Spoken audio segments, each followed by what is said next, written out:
Welcome to Hospitality Meets with me, Phil Street, where each week we take a light-hearted look into the stories and individuals that make up the wonderful world of hospitality. Today's guest is Monica Orr, founder of Star Quality Hospitality and queen of All Who Network.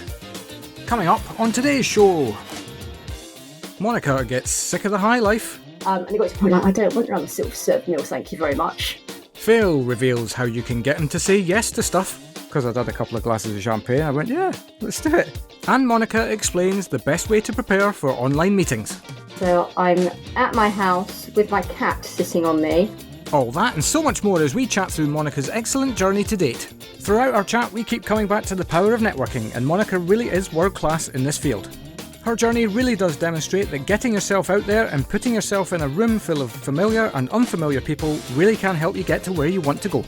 A massive thank you to Monica for giving us her time and for bestowing this excellent virtue. Don't forget, we launch a brand new episode each week telling the amazing and always amusing stories from hospitality. So please remember to like, subscribe and review on whatever platform you're listening. Enjoy. Hello and welcome to the next episode of Hospitality Meets with me, Phil Street. Today, I am super excited to welcome yet another wonderful human being who has played their part in how this podcast came about. She may or may not know how, but we'll talk about that in a second. I first got to know this person through an Institute of Hospitality networking event many, many years ago. And at the time, she was lecturing at Westminster Kingsway College.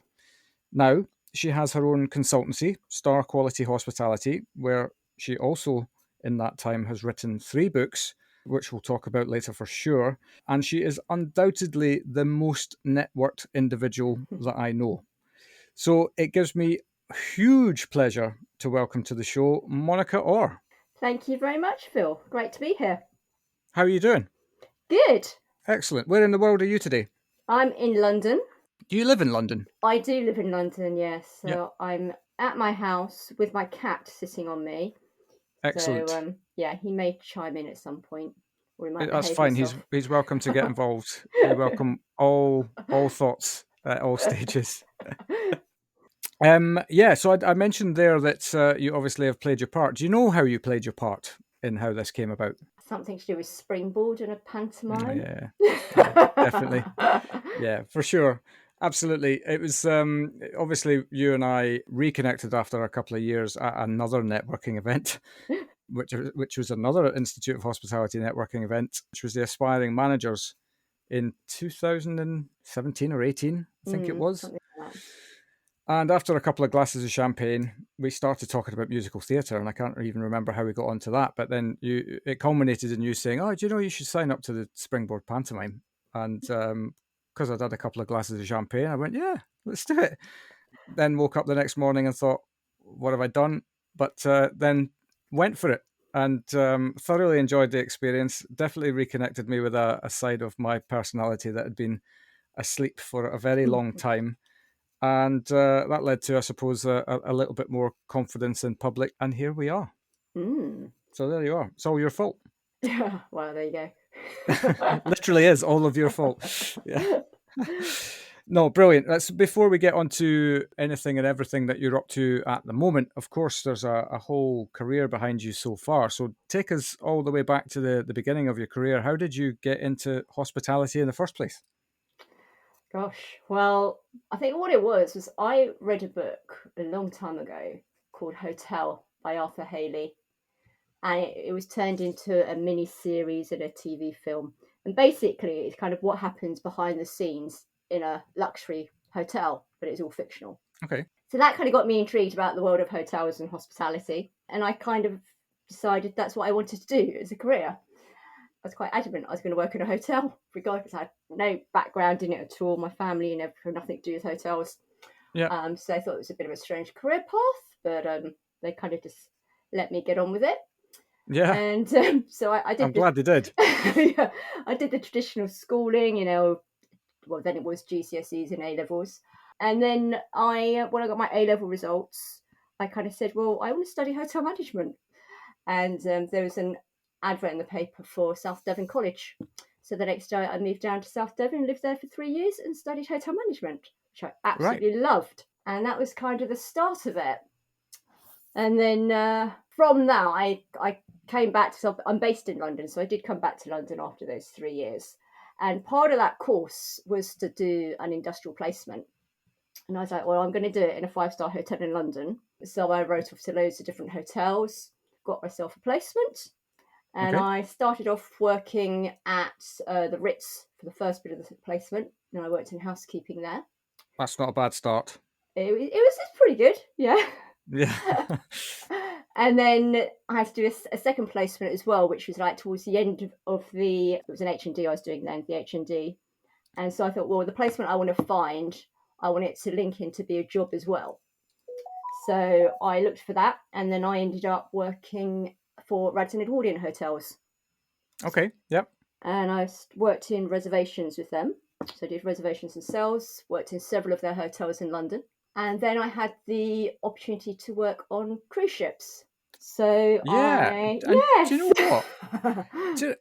I feel like we probably did discuss this, but the vast majority of the times that you and I meet up, there's usually alcohol involved. So we probably have discussed the fact that you worked on cruise ships, and obviously I did as well. But it hadn't sunk in until I redid my research on you for, excuse me, for this show. Yeah, how was your experience at sea? Absolutely brilliant. So what happened was I applied to work for Cunard, like you do, Yep. and I didn't think I'd gotten. I did the interview and everything. I thought, oh, they haven't got anything for me. And then literally they called me up. They said, okay, there's an opening now. It's just for 6 weeks initially to go onto our counter ship. It's based in the Caribbean. So I'll have a bit of that. All right then. So went on board there. 6 weeks turned into 3 months. So I stayed there for 3 months before I was allowed off, Right. which was fine. I didn't complain about that. And I was working in what was then called the purser's office. Yes. People probably now know it as guest relations. So I was doing that, which I thoroughly enjoyed. So a different Caribbean island every day on a 2-week rotation. So that was always good fun. And then what happened when I was on that ship was the hotel manager for our ship, the Countess, went on his annual leave or on leave. And the relief hotel manager came on board. And the relief hotel manager was from the QE2, obviously a much, much bigger ship. And on the QE2, he was used to having a secretary. And the Countess was just a little baby ship. And the hotel manager didn't have a secretary. He did his own admin. And so he comes on board and goes, well, I need someone to do all my secretarial stuff. So I said, well, I don't mind doing it, you know. So I did that, didn't think anything of it. And then I heard that they were selling the Countess. You know, I started in my early 20s. So I was like, I don't want to get made redundant in my 20s. Yeah. So I wrote to head office. I said, oh, can you transfer me to another ship? I said, I don't mind what position, you know, I don't mind which ship it is. You know, I'll kind of just leave that to you to sort out. And then I got a call back and I said, right, yep, you can come onto the QE2 and you can work for the hotel manager because you've worked for him before. I said, oh, okay. So I ended up working on the QE2. I was the secretary to the hotel manager, but I was also secretary to the food and beverage manager, kind of doing 2 different roles on there. Yeah. And when I was on her, I did the world cruise as well. So that was a bit of a bonus. Yeah, well, that's the funny thing about that is that when I got my offer to join P&O, I worked for P&O Cruises. I didn't get a Caribbean. That was kind of what I'd had my heart set on. I want to go to the Caribbean. I just want to see the Caribbean, and was gutted when I didn't get it. And then they told me that I was going on a world cruise instead, and I was like, okay. And we ended up going to the Caribbean as part of the world cruise.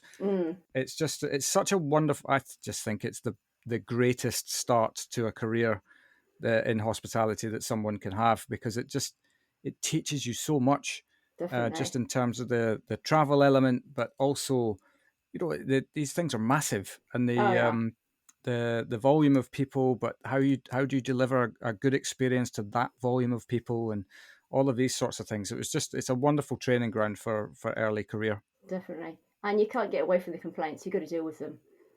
Yeah, absolutely. There's nowhere to run. You can't jump in a boat and head to land. So, yeah, of course there was never any complaints though. Of course not. It's only compliments. No. Yeah. Yeah. How long were you with Cunard for? For about 2 years in the end. Yeah. And then I thought, right, either I carry on doing this and never ever leave the ships, or it's time to get off. It's kind of one of those things. You do it, get the experience, and then either you stay there for life or you move on. So I thought, no, I need to move on. I did that after 5.5 years, and I'd had a sabbatical in the middle. not in the middle, it's kind of towards the end, really. Came back again and then just realised, no, I think it's time. The day that I woke up and we were in Barcelona and I went, oh God, we're in Barcelona again. I thought, right, it's time to leave this, Phil. Yeah. You've lost touch Yeah, with reality. I was a little bit like that because we're on the QE2. The ranking I was, but in my position was as an officer, and so we had our own separate wardroom, and our meals were silver served to us. And we actually had the food that the passengers had. Yeah. We had the formal sit-down dinners every single night. You had to have your formal sit-down dinner, and you had to be in the correct uniform for the dinner and all this sort of stuff. And it got to the point like, I don't want another silver served meal, thank you very much. And it's like, oh my God, okay, it's time to leave now. Yeah, well, you stopped with the lobster thermidor already. Exactly. Yeah, absolutely. No, I 100% hear you. The days where you just want beans on toast or something like that. Yeah. And you've got to have beef Wellington again. You're like, oh, yeah. I know. It's first world problems, right?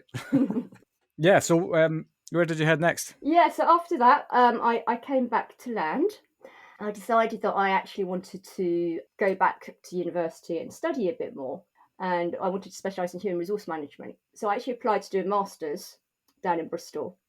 Okay. And they said, your application is actually one day too late. We've just closed your application. It's like, oh, God. They said, but we'll take you next year. I'm like, oh, what am I going to do for a year now? So I was back in London. So I ended up working in recruitment. Really? Yes. Oh, bless you. So I worked for a company called Fortissimo, which was part of Barclays Scott. Right. Yeah. And back in those days, if anyone ever remembers Forte hotels, we did all the recruitment for every Forte hotel in London, from kitchen porter up to head of department. Right. So I spent a year doing that, which was good fun, and it gave me a lot of recruitment experience, which kind of held me in good stead when I went on to do my masters in HR. So that was all good. Yeah. So I took my place up in Bristol, went down to Bristol for a year, did this masters, like full-time masters in a year. Hardest thing I ever did in my life. Because when I was in Devon originally, I just did a HND, which was very practical, really good fun, very different from doing an academic degree and let alone doing a master's. So I had a very steep learning curve. Well, and you take lots of learning in any form whenever you're pushed outside your comfort zone, right? Yeah. So I did that, which was all good. And then I came back to London again. I just can't leave London. I keep coming back. And I started working for Hilton. So I had my first human resource manager's job straight after my master's, and I was working for Hilton. However, it was Stackers turning into Hilton as I went there. So I worked at, very briefly, the Stackers Islington, then became the Hilton London Islington. So I did the changeover from Stackers to Hilton. So that was an interesting, thrown straight in experience. But it was all very good. And I remember I went to that hotel, and the hotel manager at the time was a female, which again was quite rare. And she was lovely, but she said to me, right, I want you to lock yourself in your office for a week, sort it out, because we haven't had HR for about 6 months in this hotel, and then tell me what you're going to do. I was like, oh, right. Okay. And it was literally going through files saying, does this person actually work in this building or not? You know, it was a bit like that. So it's that simple. Yeah. So it all worked well. I ended up working for Hilton for, gosh, I can't remember now. I think it was about 5 years or so. But I moved around quite a few of their properties as well. So I was in Islington, I was at Heathrow, I was at Green Park, I did the opening of the Trafalgar. What else did I do? I think I did Islington and Trafalgar together. I started clustering hotels together. Right. And then from that, I kind of started focusing on the training. So I ended up doing the regional training for London for Hilton as well. Okay. As part of the HR role. That sounds like a big role. Yeah, it was kind of, you kind of got landed on. I mean, I loved the training, so I kind of took it on somehow. I'm not quite sure how it all came about. But yeah. And from then I knew that kind of training was the thing that I really wanted to do. And I was focused very much on the training. Yeah. But I have this weird thing in that I keep wanting to go back into education. Okay.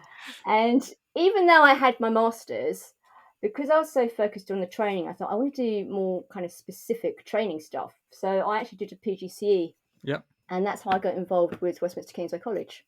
Okay. Right. Yeah. Just remind me what PGCE stands for. Postgraduate Certificate in Education. Very good. You're correct. That's the right answer. That was just a test. No, I mean that's cool. I think what I like about that is that you've kind of started on your path. You've done a couple of things that have made sense to you at the appropriate time that you're in them. But it's not until like a few years into your career that you've found something that really kind of speaks to you and says, "Yeah, this is the thing that you should be focusing on." Yeah, absolutely. Yeah, and that's I think the whenever it is that you find that thing, whether you're lucky enough to get it from day one or whether it takes 5 years of testing the water and various different things, then it's just you're finding it is a wonderful moment. Mm. And clearly it was the thing because you've kind of never really left from then. No, so yeah, so I keep that. The training is always carried on, whether it be in education or whether it be kind of privately with more commercial companies. So it's just always happening. So at the minute, I'm kind of doing both. I'm still got my hand in education, but I've still got my hand on the kind of other side of training as well. So Yeah. So from working at Westminster Kingsway, I was focusing on obviously hospitality, teaching the foundation degrees in hospitality management there. And whilst I was doing that, I was in charge of some of the employee groups that they had at that particular college. And the two main ones that they had was Travelodge. So I was teaching the Travelodge hotel managers, basically, how to be hotel managers. And also the army, strangely enough. So, of course. Well, that makes sense. So it was interesting because the reason the army wanted to do foundation degrees for their guys was because obviously in the army they get retired off quite early. Okay. Yeah. And so the guys who were basic logistics, they said we want to kind of carry on what we're doing but move it into more civilian mode because we're all in army mode at the minute. So that's why they did their foundation degrees in hospitality management, so they could see what happens in the everyday world, as it were. Yeah.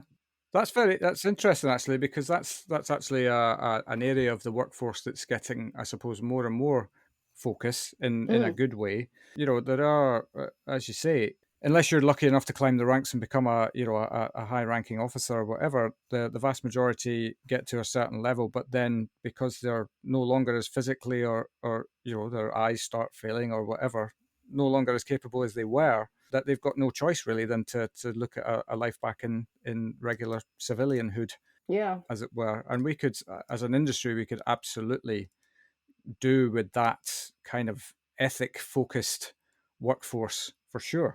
Yeah, definitely. And what was interesting when I was teaching the army was it was totally done online for them. Right. So I think we saw them maybe once a semester, as it were, and then it was just totally online.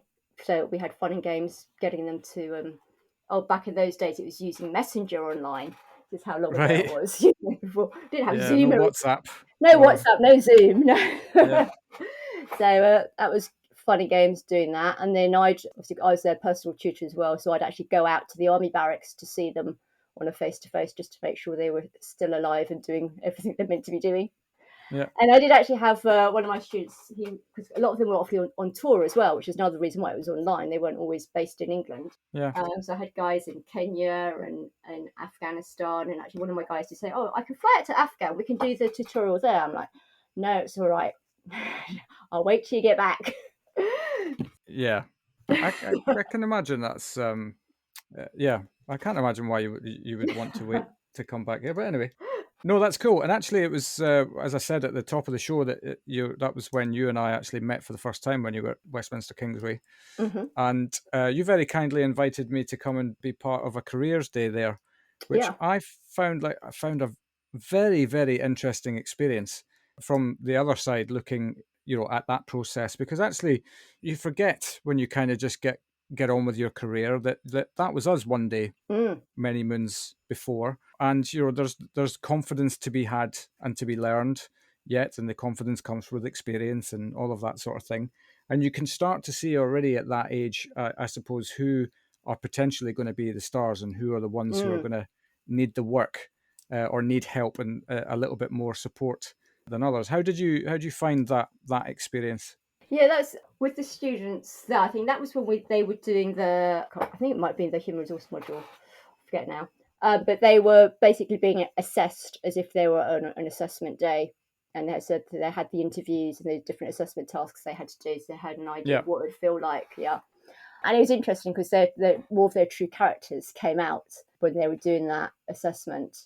But it's great to see, when particularly when you're teaching, you can see those that have got the potential, you think, oh, that they're going to go far.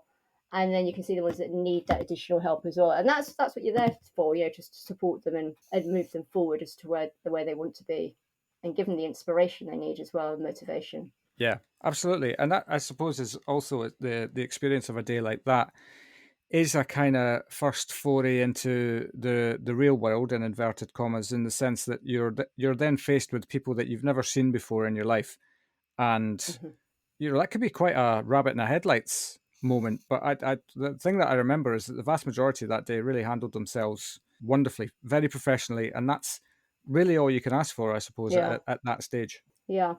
And one of the things I always get across to the students, wherever it is I teach them, is that they have to start networking whilst they're at the university or the college, and build those contacts. Is that why they all came barging over towards me at the end of the day? Quite possibly. Yeah, I can't imagine how students who are under your watchful eye have learned that networking is an important part of life. But actually, I had written it down as a discussion point for you and I to talk about, because I am on the same page completely. I can't describe how important networking is. And, even this humble little podcast that I started in 2020, it's kind of become its own little networking tool as well. But definitely. actually, that face-to-face contacts of being able to talk to people that you're not used to talking to, breaking into little cliques as well that may have formed, and all of these sorts of things, that you can see that these pockets of friendship that exist because people are used to going to these sorts of things all the time. But actually, the skill is to integrate. And the more networking events you go to, and this is the thing that I've always found amazing, the less work you have to do in the networking event. I mean, not in general in life, because more and more people know you. And literally, you could stand in one spot and the room will come to you. Yeah, absolutely. So yeah, I mean, the value of networking, I think, it's amazing. And it just always amazes me how you just, like, you have a conversation with someone at a networking event that you've never met, and then 3 days later something comes up where you think, oh, actually that person would be, I should connect that person with that person. And it amazes me how often that happens, and especially when you're starting out. What a great way to build your social confidence in a professional workspace, but also to create a network. Who'd have thought that that's what networking was for? And it's interesting because when I was at Westminster Kingsway College, that's how I got more involved with the Institute of Hospitality in London. It was actually through a networking event. It was I don't know if you remember Hot Cat. Yeah. Back when they were doing their events. So I was a regular Hot Catter. That was I. Yeah. And they had a dinner or a lunch, and I went to that event, and that's when I met Yanis. Yep. So he's saying, oh, why don't you come get more involved with the London branch, blah, blah, blah. So he kind of introduced me to the London branch. And I basically started off being their kind of education liaison person between employers and Westminster Kingsway College. And then that's kind of how it started off, being on the London committee. And then, as you know, from that, it kind of escalated and ended up being chair a few years later. Yeah. So, yeah. Yeah, how was that experience? I was kind of thrown into that one. Right. So I was, from being the education liaison officer, I was then became vice chair, and that was quite good. And I thought, yeah, that's brilliant. I could kind of learn what I need to do, etc. And and had some great people on the committee. And at the time, Eamon Cole was chair, and he was a great one to kind of help you along. Yeah. And then he left, and there wasn't anyone who wanted to be chair. And he said, oh, Monica, you can do it. I was like, oh, right. So I kind of got thrown into that one a little bit. Right. Another situation whereby you've been stretching the comfort zone. Absolutely. But it's one of those opportunities where you can't really say, well, actually, no, it's all right. If you have that opportunity, you've got to take it, haven't you? So that's exactly what I did. And introduced some initiatives from the London branch at that point. So we started off doing the coaching program, which head office kind of took on board, is now the mentoring program. Right. which head Okay. office now run. And obviously we've still got our aspiring manager awards, which Antonio has always led on. But I did introduce a student award in that as well. And now obviously that's kind of getting that idea is kind of taken up with some of the other branches these days, with them really focusing on students, which is really, really good. Absolutely. How long were you in at the helm in that role? I think I was chef about 2 years in the end. Okay. You're And then probably ready to then move on I at that point. handed it over. But Yeah. it's I think you've definitely to do a role like that. You've definitely got to care deeply about the industry, Yeah. which you clearly do. And otherwise, you just wouldn't be. It's not a role that you can just kind of steward, is it? You've got to No. keep moving it forward. You've got to Yeah. keep the evolution of everything happening. Absolutely. Yeah. Yeah. So you were at Westminster Kingsway for about 5 years, is that right? I think it was a bit longer than that. It was quite a while I was there. Was it? Yeah. And then it was kind of the idea was I was actually only going to work there part time, and then I was going to set up my business, and that didn't really happen. And I ended Right. up working there full time and never started the business. So Right. then I thought, well, look, something's got to give. So I thought, I'm just going to take the plunge. I'm just going to stop teaching at the college, just focus solely on the business, and just go for it. So that's kind of what I did. Yep. And luckily, it work,ed. And but It's not luckily. I It's 100% talent and networking. Thank you very much. Yeah, networking had a lot to do with it. But yeah, so I started off Business Star Quality Hospitality, which was really focusing on independent hotels and restaurants. And the idea behind it is really to help those smaller businesses become a lot more successful, predominantly through looking at their operations, how that can be improved, and the customer service and the guest experience that they're delivering. Yep. And it was from setting up the consultancy that I started writing the books. Yes. Yes, it was only meant to be the one, books. and it kind of evolved. Yeah. Really? Didn't you do a key person of influence accelerator program or something like that? I did. Yes. Yeah, I remember talking about that because I'd also got involved in the process, and I know that part of that was around writing a book. But I feel like you've always had a book in you for sure. To be honest, one of the reasons I did that course was because I wanted to write the book. Right. And then everything else is just, okay, that's interesting. Yeah. It was actually very good information. But yeah, so that was one of the key things. Is part of that program is that you do actually publish a book by the end of it. So yeah, so I wrote my first book, Star Quality Hospitality, which is aimed at the small business, featured pretty much around hotels, but really applicable to any kind of hospitality business. In actual fact, any business, but no, mainly hospitality business because it's very hospitality focused. And really, the as it says on the kind of this, it's Star Quality Hospitality, the key to a successful business. So the key aspect is basically what the book is based on, a model of a key. So what we're looking at there is, if you think of a kind of traditional key with like a head, a barrel, and then the little prongs at the end, the head of the key is like your business, and the barrel is like the lifeline of your business are the three prongs, which are your customers, both internal and external, as well as your suppliers. So it's looking at those three areas in a lot more detail and how they all gel together to form that business. Right, very clever.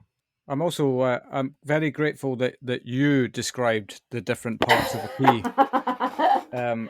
If you'd asked me to do that, I'm not sure I could have done that so eloquently.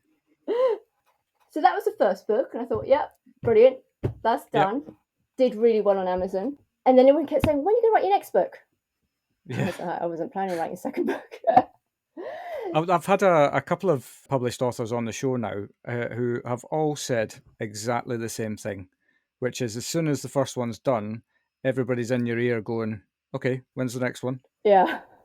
Can I just enjoy the fruits of this one for a bit, please? Because it's a hell of a commitment, right? I mean, in terms of discipline, and you've got to turn up to actually write the thing, plan it fully, all of these things. Yeah, I mean, I can't. I am a kind of I'm a wannabe author myself, and I've initiated that process, and it's you need to find the time for it, and that's a absolutely. tricky thing. Yeah, definitely. So that then did lead to book number 2. Book number 2. Did that come about because you already have a kind of an overload of stuff that you'd done from the first book that you then thought, actually, I could do another book on this?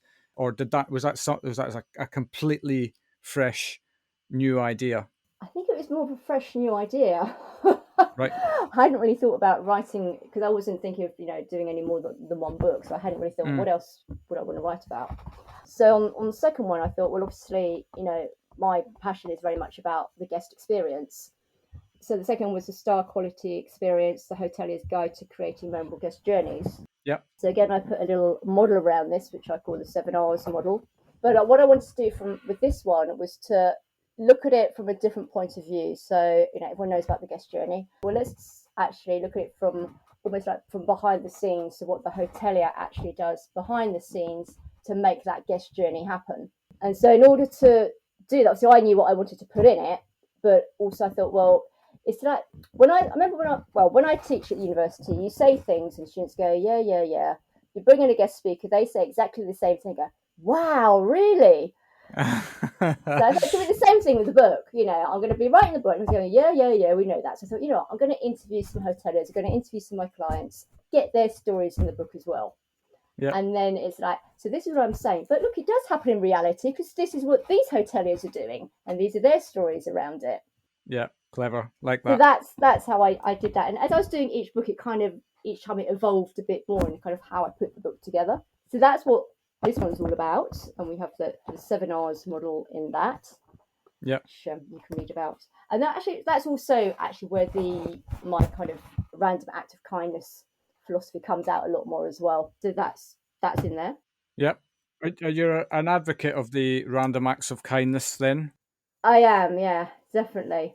So that, again, from that second book, actually just reminded me, from the second book, that's why I set up my Facebook group, the Hospitality Superheroes. Right, okay, yeah. Because part of that group originally was for people to post up their random acts of kindness they've been doing, and all the good stuff that's happening in hospitality, to shout more about that. So I thought, if I form a group, get people to talk about it in that group, because we don't shout enough about the good stuff, Totally. Yeah, well, hello. That's why the podcast exists. Exactly. I could not agree with you more. I think we are world class at talking about our problems. Mm-hmm. World class, and that's great. It keeps it on the agenda, and we can learn to do something about it and move past it, etc., etc.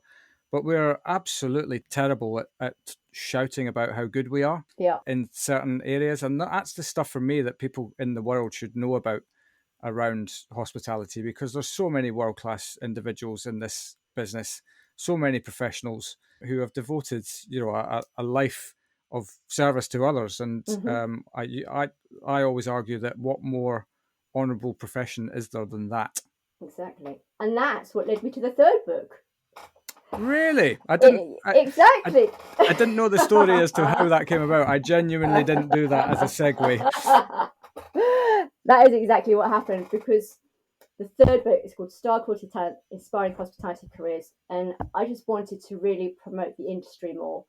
And I thought, well, the only way to do that is to get people to understand about the careers and people's real life stories of how they started to as where they are now. Yeah. So the book's in 3 sections. The first section is where I've interviewed lots of different people from all different walks of life, with their hospitality stories, basically. Some of them are friends of mine, some of them are acquaintances, some of them are people I've worked with. If you read the book, there's lots of names in there that you will recognise. Yeah. So the first section is all about the inspiring, hospitality career stories. The second section is about tips to develop a career in hospitality. So if you want to go into hospitality, what sort of person do you need to be? So in there, I put a little mnemonic of the word hospitality. And for each of those letters, there's a word which will then link to what you need to do in relation to that skill, whether it be, how you start that conversation, to look at the opportunities that are around, etc., etc. So there's some top tips in that. And then the third section is all about where you can get advice, guidance, and training to get into the hospitality industry. Because it's not about, starting at school and then getting a job. It's so much more than that. So it's looking at wherever you are in your career, are you a returner? Are you Have you had difficulties in your life? Whatever it is. And then from that, I've highlighted some of the key kind of organisations that help, from Springboard to, the Clink, obviously the Institute of Hospitality, Hospitality Action, just to name a few of them. And also, looking at the different routes, the importance of having a mentor, the importance of getting recognised throughout your career, so the awards that we have in the industry, all that sort of stuff. So it looks at it from basically every angle. So for that book, as I said, I interviewed these people initially, and as I said, with each book, I try and take it a step further. So I interviewed them and I videoed them. So there are links to the videos of all those interviews. So the links from the book, or if you get the Kindle version, you can just click on it and it will go straight through to it. And so you've got the people with their career stories, but I also interviewed the various people in the organisations as well, and what their advice would be for people coming into the industry. Yeah. So, yeah. Well, I think what I love about that is, one, that was needed. I actually remember coming to the book launch of that one at Cafe Spice Namaste. Yeah, Cyrus's restaurant. Yeah, and Cyrus obviously said a few words at the time, and he talked about the fact that this is a book that's needed. It's absolutely needed, because it is, one, as you say, it's got some real world examples of how people have formed their career. Perhaps there's this perception in the world that people who have risen to the top have always been perfect and they've never made a mistake in their life. But obviously, there's nothing further from the truth. It's people's ability to work past mistakes and accept that they're going to happen and then move forward. And the vast majority of people, whoever you speak to, have got stories around that and how they've responded to moments of adversity and worked through them. And actually then to supply a kind of like a manual really on how to and where to go to for extra support. I mean, you've kind of covered the main basis of how somebody can make a good start in this industry.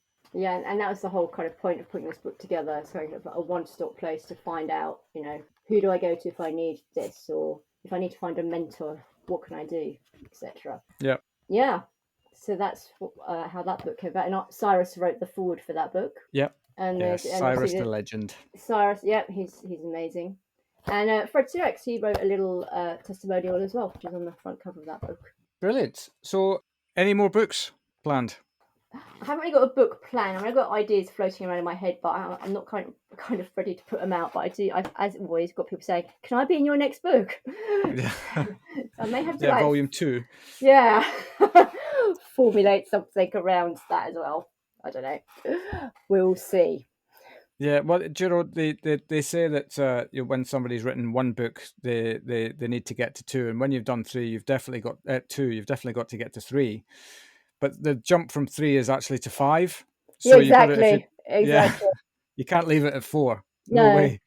And then it's 10 after that. So yeah, see, 3 is a trilogy, so that's a nice kind of pause. Yeah. So. Yeah, no, good on you though. I think that every one of your books adds value to a specific area of the industry, and I tip my hat to you for one, having the ideas in the first place, the gumption to actually do it, and then actually the discipline to follow it through. And yeah, I'll put a link in the show notes on where people can get a hold of it as well. Perfect. In Thank case you. people do.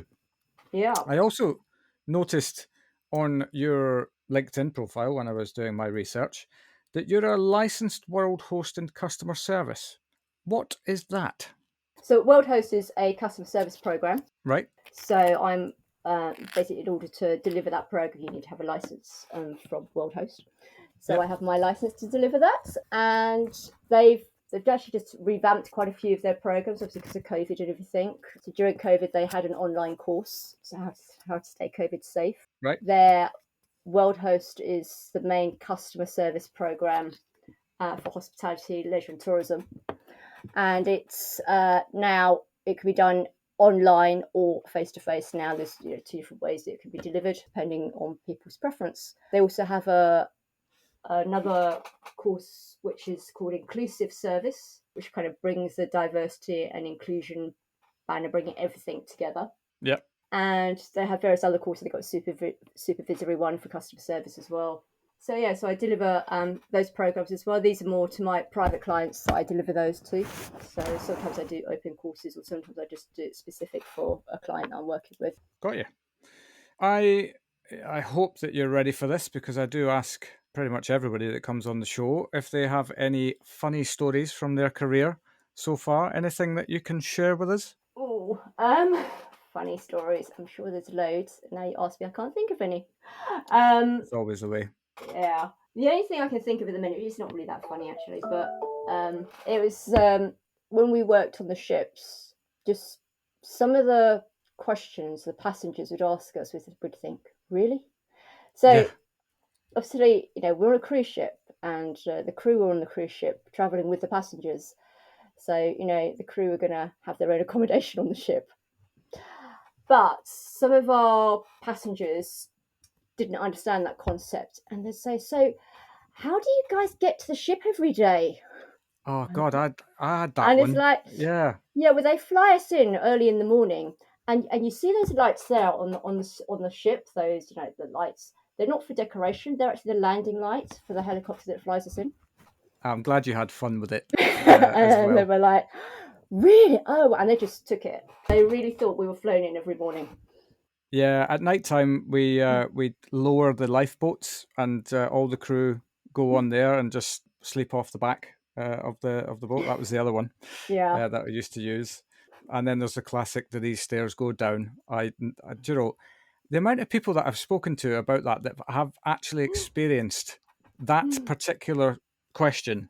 Mm. I experienced it myself as well, and you think I actually remember biting my lip. I couldn't believe that somebody had just asked me if the stairs went down, and thankfully they did, because we were at the top of them at the time. I don't know what would have happened if we'd have been at the bottom. That would have been a whole different conversation. Yeah. What time's the midnight buffet? That Yeah. was a classic. Classic. Yeah. Yeah, it's yeah, but actually thinking about it now, I definitely suffer with holiday brain. After a few days into wherever I'm going, my ability to problem solve diminishes a lot. And so I don't know if nowadays I'd be one of these people. Having worked on a ship, I'd hope not. But anyway, there we are. Yeah. No, the thing about ships is that it's such a condensed environment, isn't it? That Yeah. the stories are only a couple of hours away. Mm. There's always something interesting and funny and quirky and weird happening in that environment for sure. Yeah. So what does the future hold for you? What have you got planned over the next year or so? Well, what I'm kind of doing at the moment is I'm doing some part-time lecturing with Anglia Ruskin London University, again with Okay, the hospitality and tourism students, which is nice because they're all mature students that are working in the industry as well, brilliant. which makes it even better. To get some great kind of stories, sharing their experiences as well, which is nice. So I'm continuing to do that, and also just doing some work with the kind of private clients that I've got. Yeah, and obviously planning your fourth and fifth books. Of course, yeah. Yeah, uh, brilliant. No, that's great. Look, thank you so much. I am so sorry that it's taken this long to do this, but I'm so glad that we did. I think you've forged yourself a wonderful career so far.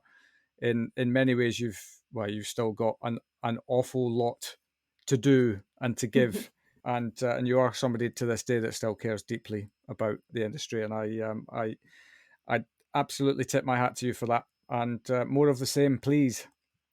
Absolutely, yeah. If somebody wants to get in touch with you to learn more about you, or to drop some book ideas into your brain, what's the best method for them to get in touch? It's probably easier. They can link up with me on LinkedIn, or if they want to email me directly, if you want to put my contact details in, feel free to do that in the show notes. You can do that. Brilliant. Yeah, and maybe there might be another pantomime, hopefully. Don't know. What do you reckon, I Phil? hope so. I hope so. That's been a hole in my life for the last 2 years. It's funny, the I've only done it for 2 years. I think you did it for a few. The first three. No, I Is did that two. right? I did the one before you. Right. Yes. Got So you. I did And Aladdin and Dick Whittington. got you. And it was one of those things that because it's pretty consuming, especially as you get into January. It really takes up your time, but also there's worry in your head. Have I got the dance moves down? Have I got all my lines? La la la, all these things. And in the midst of that January, where it all feels like it's a little bit overwhelming, the 2 years that I've done it, I've said to myself, I'm probably not going to do that next year. And then what happens is that you get on stage and you do it, and the buzz is amazing, and everybody's awesome, and the atmosphere is incredible, and the industry loves it. And so you just, at the end of it, you go, of course I'm going to do that next year if I'm invited, and if I audition well enough. Then absolutely. So yeah, I'm putting it out there. We need that back in our lives. Yeah, definitely. So yes, and thank you for getting that in front of me as well. I owe you everything, Monica. That's basically it. Fantastic. Thank you very, very much for your time, and I wish you a pleasant day ahead. Thank you very much, Phil. It's been great. Take care. I'll speak to you soon. Yeah. Speak to you soon. Bye-bye. Bye. And there we have it. Another wonderful journey within hospitality, with Monica demonstrating the power of networking from start to finish. Get yourself out to networking events in your area, and I promise you'll see the benefit. We'll be back next Wednesday with more stories from hospitality, but until then, thanks for listening, and we'll see you next week.